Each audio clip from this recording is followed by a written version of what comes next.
आपका वापस स्वागत है। मैं Vivek Bindra, founder and CEO बड़ा बिजनेस.com। आज मैं एक सन्यासी के विषय में बात करूंगा। वीडियो थोड़ा अलग होगा, आज डिफरेंट होगा। सन्यासी के जीवन से पावरफुल बिजनेस लेसन्स। ये एक अलग ही सन्यासी है। हिल डिवाइन ग्रेस अभय चरणारविंद भक्ति वेदांत स्वामी श्रील प्रभुपाद। कौन है श्रील प्रभुपाद? ये इस्कॉन के फाउंडर आचार्य हैं। इस्कॉन का नाम तो लगभग पूरी दुनिया ने सुना है, इनका नाम कम लोगों ने सुना है। स्वामी विवेकानंद को तो लोग जानते हैं, लेकिन इनके बारे में कम जानते हैं। आज कुछ ऐसी अद्भुत बातें बताऊंगा, वीडियो से नजर मत हिला दीजिएगा। श्रील प्रभुपाद से आप दुनिया भर के सारे बिजनेस लेसन सीख सकते हैं। आप पंक्चुअलिटी सीखना चाहते हैं, टाइम मैनेजमेंट, लीडरशिप को कैसे तैयार करें, एक इंस्टीट्यूशन को कैसे स्केल करें, बिना पैसे के एक ऑर्गेनाइजेशन को कैसे बिल्ड करें, सस्टेनेबिलिटी कैसे लाएं, प्रोसेस कैसे लेके आए, पीपल स्किल क्या होते हैं, रैपिड एक्सपेंशन, ग्रोथ, स्पीड, ये कैसे आता है। बंगाल में इनका जन्म हुआ था 1896 के अंदर, और इनकी माता का देहांत हो गया था जब ये 14 साल के थे, 1910 में। ये स्कॉटिश चर्च कॉलेज गए थे। यूरोपियन लेड एजुकेशन थी, शुरू से ही बहुत तेज थे। अंग्रेजी में इन्होंने पढ़ाई करी, लेकिन इन्होंने डिप्लोमा या डिग्री जो भी थी ब्रिटिश को रिस्पॉन्ड करते वक्त इन्होंने इंडिपेंडेंस मूवमेंट पर उसको लेने से अस्वीकार कर दिया। गांधी के नॉन कोऑपरेशन मूवमेंट में ये बहुत बड़े कॉन्ट्रीब्यूटर रहे। ये कोई शुरू से सन्यासी नहीं थे। प्रयागराज इलाहाबाद में इनका खुद का फार्मेसी का बिजनेस था, पर 1922 में जब अपने गुरु से मिले, इनके गुरु इनको देख के पहचान गए कि श्रील प्रभुपाद की अंग्रेजी तो इतनी अच्छी है कि जब ये अंग्रेजी में बोलेंगे तो अंग्रेज भी डिक्शनरी खोल करके उस समय समझेंगे कि अंग्रेजी में बोल क्या रहे हैं।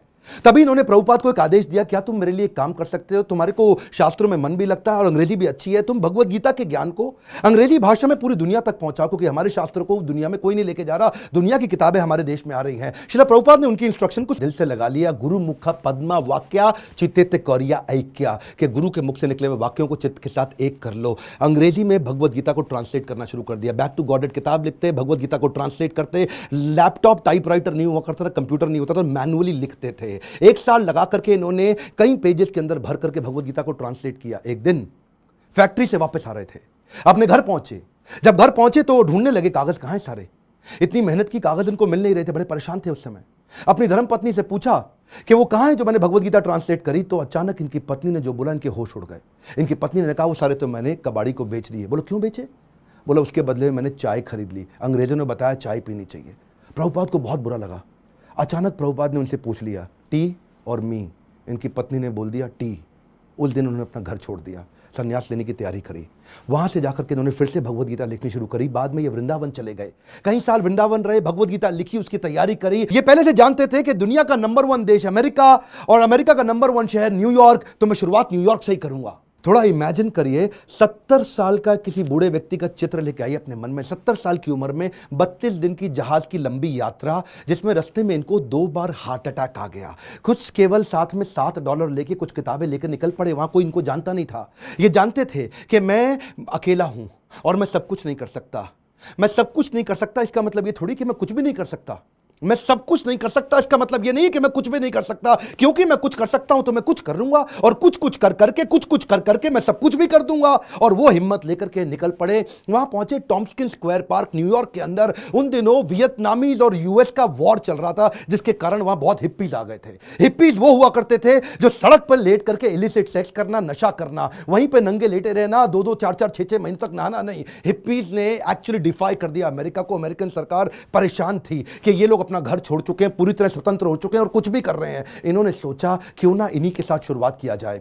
सबसे डिफिकल्ट मैन पावर को उन्होंने कल्टीमेट करने का कोशिश किया, उनको डायरेक्शन दिया ताकि मैं कमिटमेंट ले सकूं। धीरे धीरे उनके लिए कीर्तन करना शुरू कर दिया। इनका रूल क्या था? करेक्शन नहीं, मेडिटेशन। एक बार मेडिटेशन करा के इनको करेक्शन दूंगा बाद में, पहले मेडिटेशन बाद में करेक्शन। और वहां जो हिप्पी हुआ करते थे वो उनकी सुनते नहीं थे, बेइज्जती करते थे, इनके ऊपर सिगरेट का धुआं फेंक देते थे, इनको टॉयलेट की लंबी लाइन में पीछे धक्का मार के खड़ा कर देते थे, इनका सामान चोरी कर लेते थे, इनकी बेइज्जती करते थे। पर प्रभुपाद उनके लिए फिर भी भोजन बनाते थे, उनको सुबह शाम भगवत गीता पे कथा सुनाया करते थे, उनके साथ बैठ के कीर्तन करते थे। उनको धीरे धीरे मजा आने लगा। प्रभुपाद ने एक दिन उनसे पूछा, तुम नशा क्यों करते हो? तो बोले, सर मेरे को ना, I want to stay high. मैं नशा क्यों करता हूं? मुझको अच्छा लगता है, I want to stay high. तो प्रभुपाद ने कहा, मैं तुमको ऐसा नशा दूंगा which will keep you high forever. उन्होंने बोला, ऐसा नशा है आपके पास? बोले, वो कौन सा नशा है? बोले, हरिनाम का नशा है। मैं तुमको हरि नाम लेना सिखाऊंगा, मैं तुम्हें भगवत गीता पढ़ना सिखाऊंगा। अगर तुम कृष्ण के आदेशों को समझ पाए तो वो सबसे ऊंचा नशा है। जिसको वो नशा लग गया आध्यात्मिक जीवन का, तो भौतिक जीवन के नशे उसके सामने बहुत छोटे पड़ जाएंगे। धीरे धीरे लोगों ने उनकी बात सुननी शुरू करी। ये लोग अपना घर बार पहले ही छोड़ चुके थे। प्रभुपाद को समझ में आ गया ऐसी मैन पावर जिसका कहीं दुनिया में अटैचमेंट नहीं, उनको कल्टीवेट कर गया तो ये मेरे मूवमेंट को पूरी दुनिया में फैला सकेंगे। ये अंग्रेज है और अंग्रेजों की बात पूरी दुनिया जानती है, इसीलिए हंट द राइनोसरस अगर शिकार करना है तो गेंडे का शिकार करो।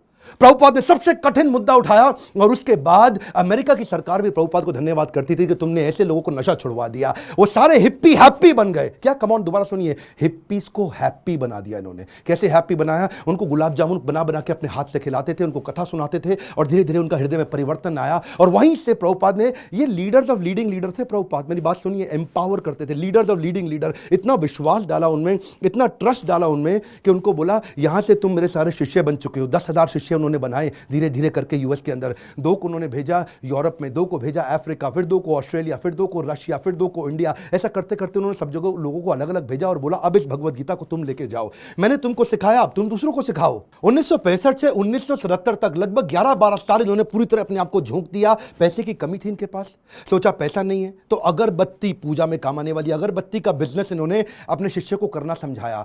लगभग 3 सालों के अंदर $1 मिलियन का रेवेन्यू आना शुरू हो गया अगरबत्ती के बिजनेस से। किताबें इन्होंने तेजी से लिखनी शुरू कर दी। 5.5 करोड़ किताबें इन्होंने इस दौरान पूरी दुनिया के अंदर बांटी। किताबें बेच करके कुछ फंड रेज किया जिससे इन्होंने मंदिर बनाने का प्रयास किया। अपने शिष्यों को समझाया, उनको सिखाया। वो किताबों को 25 भाषाओं में पूरी दुनिया के अंदर ट्रांसलेट किया। उन दिनों क्या हुआ, सब लोग, अंग्रेज लोग पूरी दुनिया में इनको देख रहे थे। ये कौन इंडियन सन्यासी आया है जिसने भगवत गीता, कृष्ण अर्जुन, जिसकी कोई जानकारी नहीं किसी को, लेकिन गोरे काले हर धर्म के लोग सीखने लग गए। ये रिलीजन से आगे लेकर के चले गए। इन्होंने कहा रिलीजन नहीं, मैं स्पिरिचुअलिटी की बात कर रहा हूं। उसी दौरान एक रिपोर्टर इनके पास आया, बोला Swami ji, India has a factory of producing God. Every weekend a God comes from India and says that I will make you God, start funding me, come on. तो स्वामी जी हैरान हो गए। बोला Swami ji, are you also God? क्या स्वामी जी तुम भी भगवान हो? तो प्रभुपाद ने बोला नहीं नहीं, मैं भगवान नहीं हूं, मैं भगवान का नौकर हूं। तो वो हैरान हो गया। पहली बार कोई ऐसा व्यक्ति आया हिंदुस्तान से जो बोला मैं भगवान नहीं हूं, भगवान का नौकर हूं। तो प्रभुपाद ने बोला नहीं, मुझसे गलती हो गई, मैं भगवान का नौकर भी नहीं हूं, मैं भगवान का नौकर बनने का प्रयास कर रहा हूं। I am always servant of God, but it is for you to recognize. सारे अमेरिका के अंदर अखबारों में छप गया कि पहली बारी कोई ऐसा इंडियन आया जो बताता है I am trying to become servant of God, I am not God. उन्हीं दिनों हेनरी फोर्ड के पोते अल्फ्रेड फोर्ड इनसे मिलने के लिए आए। हेनरी फोर्ड का नाम बहुत हुआ करता था पृथ्वी के अंदर। प्रभुपाद कम बोलते थे, लिमिटेड बोलते थे। जब अल्फ्रेड फोर्ड इनसे मिलने आए तो प्रभुपाद ने केवल उनसे एक ही क्वेश्चन पूछा, where is Henry Ford now? अब हेनरी फोर्ड जीवित नहीं थे, बस केवल उनकी आंखों में आंख डाल के प्रश्न पूछा। अल्फ्रेड फोर्ड उसी समय घबरा गए। उनको समझ आ गया कि ये जीवन किसी के लिए नहीं है, कोई नहीं बचने वाला यहाँ पे। और उसी दिन उन्होंने प्रभुपाद को सरेंडर कर दिया और उनसे कहा मुझे भी भगवत गीता सिखाइए। ये ऐसे संत सन्यासी है जिनके कारण आज पूरी दुनिया के अंदर सैकड़ों हजारों ऐसे मंदिर बने जहां भगवत गीता पढ़ाई जा रही है, सिखाई जा रही है। पाकिस्तान जहां कुछ भी हो रहा हो, लेकिन आज भी इस्कॉन के 12 मंदिर है पाकिस्तान में जहां रोज शाम को भगवत गीता पे कथा की जाती है। ये बड़ा अनइमेजिनेबल था कि कुछ ही सालों के अंदर इन्होंने 6 महाद्वीप, 6 कॉन्टिनेंट के अंदर 108 मंदिर बना दिए। ये तब किया जब वेंचर कैपिटल नहीं था, कोई एंजल फंड नहीं था, प्राइवेट इक्विटी नहीं था, कोई आईपीओ नहीं निकाला, कोई बैंक लोन नहीं है, कंप्लीटली बूटस्ट्रैप्ड, सैलरी देने का पैसा नहीं है, लाइफ टाइम वॉलंटियर्स इकट्ठे किए। 10,000 उन दिनों इन्होंने अपने शिष्यों को लेटर पे लिख लिख के बात किया। इमेजिन करिए, कम्युनिकेशन बहुत स्लो था। मैं सोचता हूं कई बार अगर प्रभुपाद आज होते ना तो भगवत गीता इंडिया की राष्ट्र पुस्तक नहीं होती, पूरे विश्व के अंदर होती। इतनी स्पीड थी प्रभुपाद की। उस समय जब अपने शिष्यों से बात करते थे तो न्यूयॉर्क से साउथ अफ्रीका चिट्ठी भेजते थे। वो चिट्ठी में प्रश्न पूछता था, जवाब देते थे, फिर चिट्ठी वापस आती थी, फिर उसका उत्तर देते थे। इमेजिन करिए 10,000 ऐसे लेटर लिखे इन्होंने, कितना समय की कमी रहा होगा। इनके इतने सारे philosophical issues, managerial issues, personal issues, professional issues, सब पे गाइड किया करते थे। व्हाट्सएप नहीं था, कम्युनिकेशन नहीं था, वहां पे फ्लाइट तेज नहीं जाती थी। बावजूद उसके इन्होंने 12 साल के अंदर 15 बार पूरी पृथ्वी का भ्रमण किया। एक बात समझिए, sales is not about selling, it is about building trust in education. Building trust in education. विश्वास बढ़ाओ, एजुकेट करो, विश्वास बढ़ाओ, एजुकेट करो। दुनिया भर में इतना विश्वास बढ़ा दिया, एजुकेशन बढ़ा दिया भगवत गीता के बारे में कि बीटल्स, जो उस समय बहुत फेमस हुआ करता था, बीटल्स के जॉर्ज हैरिसन ने अपना 70 एकड़ का फार्म वॉटफोर्ड में लंदन के नजदीक इनको डोनेट कर दिया। वो उनका शिष्य बन गया और अपने रॉकस्टार गानों के साथ साथ कीर्तन करने लग गया, हरे कृष्णा। उन्हीं दिनों प्रभुपाद जी साथ साथ इतनी किताबें लिखना चाहते थे, जानते थे मैं बूढ़ा हो गया हूं, सारी चीजें लिख के चला जाऊं ताकि लोग उसको आसानी से फॉलो कर सकें। उन्होंने खुद से लिखना बंद कर दिया, डिक्टाफोन ले लिया। डिक्टाफोन जानते क्या होता है? उस पर ये रिकॉर्ड करते थे और चलते चलते रिकॉर्ड करते थे, बैठे बैठे रिकॉर्ड करते थे। 24 घंटे में से 22 घंटा सेवा करते थे, 2 घंटा आराम करते थे। अनइमेजिनेबल है, मैं थोड़ा आपको बता रहा हूं फिर से, इसको मत मिस करिएगा। 24 में से दुनिया जानती है प्रभुपाद 22 घंटा सेवा करते थे, 2 घंटा रात को 10 से 12 तक आराम करते थे, रात को 12 से सुबह 4 बजे तक किताबें ट्रांसलेट किया करते थे, क्योंकि इनके गुरु का आदेश था किताबें ट्रांसलेट कर करके रिकॉर्ड करते थे उसको, जानते थे मैं लिखूंगा टाइप करूंगा टाइम लगेगा, शिष्यों को बोलते थे तुम रिकॉर्डिंग को सुनो उसको टाइप करो। उसी समय टेक्नोलॉजी का इस्तेमाल करते थे। डिक्टाफोन के बाद माइक्रोफोन आया, माइक्रोफोन पे करने लगे। सुबह की साधना करते, मंदिर में मंगल आरती करने के बाद, जब करने के बाद जब बाहर वॉक करने निकलते 1 घंटा वॉक करते, शिष्य को साथ में लेते, उस समय फिर से ट्रांसलेट करते, शिष्य माइक पकड़ के चलते रहते, ये मॉर्निंग वॉक पे फिर से ट्रांसलेट करते। जानते थे इनके पास समय कम था। प्रभुपाद ने अपने 12 साल के अंदर वो काम किया जो कि बिल्कुल अकल्पनीय है। इसमें मैं आपको एक बात सिखाना चाहता हूं, इसको बोलते हैं EFA, elephantine focused advantage. Elephantine focused advantage, इसको बोलते हैं अव्यर्थ कालत्वम। संस्कृत का शब्द है अव्यर्थ कालत्वम, यानी कि इतना सा भी समय वेस्ट नहीं करना, ऑब्सेसिव अटेंशन टू डिटेल। और इसको क्या कहते हैं OAD, obsessive attention to detail. हाथी के बराबर हाथी शब्द इस्तेमाल किया गया एलिफेंटाइन फोकस, क्योंकि लगना चाहिए आपको बहुत भयंकर फोकस है ये। मेरा एक दोस्त है, वो मुझे क्या कहता है कि यार विवेक, मेरे को 12 साल लग गए एक फैक्ट्री को 2 फैक्ट्री बनाने में। सुनिएगा, 12 साल लगे एक फैक्ट्री को 2 फैक्ट्री बनाने में, जिसमें मैंने बहुत पैसा लगाया। प्रभुपाद बिना पैसे के एक मंदिर को 108 मंदिर बना दिया 12 साल के अंदर। ये किया कैसे? बिना तनख्वाह दिए। मैं इतनी तनख्वाह दे रहा हूं, लोग काम नहीं कर रहे, ये बिना तनख्वाह के लोगों से इतना काम करा लेते हैं। इसी को बोलते हैं कि वैकुंठ से जब व्यक्ति आता है और ऐसी लीडरशिप बिल्ड करता है, ऐसी लीडरशिप वाला व्यक्ति इतना एम्पावर कर देगा कि एक ऑर्डिनरी आदमी से एक्स्ट्रा ऑर्डिनरी काम करा जाएगा। जब जेब में पैसा हो तो स्पीड आ जाती है। सुनिएगा ध्यान से, जब जेब में पैसा हो तो स्पीड तो आ ही जाती है, लेकिन प्रभुपाद की जेब में पैसा नहीं था। ये थोड़ा सा अनइमेजिनेबल केस स्टडी है कि लो कॉस्ट हाई स्पीड। सुनिएगा ध्यान से, बिना पैसा लगाए लो कॉस्ट पे हाई स्पीड कैसे बिल्ड करें? इसका तरीका क्या है? अर्जेंसी और पीपल स्किल। प्रभुपाद अद्भुत व्यक्ति थे। अर्जेंसी और पीपल स्किल। शिष्य तंग करते थे, शिष्य गलतियां करते थे, प्रभुपाद टॉलरेट करते थे पीपल स्किल के साथ में। शिष्य इनको बहुत दुखी करते थे, प्रभुपाद टॉलरेट करते थे पीपल स्किल के साथ में। स्पीड बनाए रखी पीपल स्किल के साथ में। लोग दुखी भी नहीं होते थे, स्ट्रेस भी नहीं होते थे, क्योंकि प्रभुपाद प्रेम इतना देते थे। उनका प्रेम एक समुद्र की तरह था। श्री गुरु करुणा सिंधु, ऐसा करुणा का सिंधु सागर थे ये। इन्होंने एक बार जब ये अपने शिष्यों को लेकर के रथ यात्रा ज्वाइन करने गए जगन्नाथपुरी के अंदर, तो वहां पे मंदिर के अंदर अंग्रेजों को जाना मना है। हिंदू मंदिर है, वो कहते हैं अंग्रेज को, लोगों को हम नहीं क्रिश्चियंस को अंदर जाने देंगे। प्रभुपाद ने बोला अगर तुम मुझे जगन्नाथ जी के दर्शन करने नहीं जाने दोगे, मैं जगन्नाथ जी को पूरी दुनिया में ले जाऊंगा। उसके बाद उन्होंने रथ यात्रा करनी शुरू करी और वहां से पूरी दुनिया में रथ यात्रा का प्रचलन चालू हो गया। प्रभुपाद वो पहले व्यक्ति थे जिन्होंने आज पूरी पृथ्वी पर रथ यात्रा और जगन्नाथ जी के दर्शन कराने शुरू किए। यहां पे ये रुके नहीं, इसके बाद उन्होंने सोशल और चैरिटेबल काम भी किए। World largest vegetarian food relief programme शुरू किया जिसका नाम है food for life. Sunday feast, ये दुनिया भर के अंदर हजारों मंदिरों के अंदर रोज शाम को हजारों लोगों को फ्री में खाना बढ़ता है। इंडिया में मिड डे मील की स्कीम को एक्वायर कर लिया उन्होंने, सरकार की स्कीम को इस्कॉन ने। क्या किया आज आपको जान के हैरानी होगी, बुद्धि चकरा जाएगी। 14 लाख गरीब बच्चों को रोज मिड डे मील का भोजन आज इस्कॉन अपने मंदिर से बना करके भेजता है। Can you imagine? 14 लाख बच्चों को कभी अपने आप को पॉपुलराइज नहीं किया, कभी अपनी इन्होंने गाथा नहीं गाई, कभी अपने आप को भगवान नहीं बताया, कभी अपने आप को अपनी तारीफ नहीं करी, अपनी सेवाओं को आगे रखा और बिना प्रमोशन के किसी को कभी प्रमोट नहीं किया। जानते हैं अमेरिका के अंदर भी आपको तो मालूम है स्टीव जॉब्स का स्टैनफोर्ड यूनिवर्सिटी का वो लेक्चर, जहां पे उसने खुद ही माना था कि मैं रोज, मेरे पास पैसा नहीं हुआ करता था, एक खाना खाने के लिए एक बार का 7 मील पैदल चल के हरे कृष्णा मूवमेंट पे फ्री का खाना खा के आया करता था। I would walk the 7 miles across town every Sunday night to get 1 good meal a week at the Hare Krishna temple. वैसे एक बात बताऊं, सुषमा स्वराज बोल बोल के थक गई थी कि भगवत गीता को राष्ट्रीय पुस्तक घोषित कर दो, श्रीमद् भगवत गीता को राष्ट्रीय पुस्तक घोषित किया जाए। आज ये प्रभुपाद के चलते न्यू जर्सी की सेटन हॉल यूनिवर्सिटी के अंदर भगवत गीता को कंपलसरी कर दिया। हरे कृष्णा मूवमेंट से भगवत गीता को लेके कैम्ब्रिज इंटरनेशनल यूनिवर्सिटी यूके के अंदर 2020 से वहां पे भी किताबें कंपलसरी कर दी कि भगवत गीता सिखानी चाहिए। क्यों? क्योंकि ये आपको वैल्यूज देंगी, मोरालिटी देंगी, कैरेक्टर देंगी, एथिक्स देंगी, प्रिंसिपल देंगे, ताकि आप एक इंसान को मजबूत बना सको। बहरहाल उनके पास समय कम था। 1977 में जब वो शरीर छोड़ने वाले थे, उनका वजन आधा हो चुका था, इतने पतले, इतने कमजोर हो चुके थे कि उनके शरीर पे स्किन बची नहीं, हड्डियां और नसें बची थी। जब डॉक्टर भी मिलना आता था ना, उसकी भी बुद्धि चकरा जाती थी कि मैं कैसे दबाऊं, कहीं ऐसे नसों से हड्डी में लुक चुप के दर्द ना होने लग जाए इनको। शिष्य लोग आसपास देखते थे डॉक्टर का मुंह कितना इंच खुला हुआ है, ऐसा ऐसा।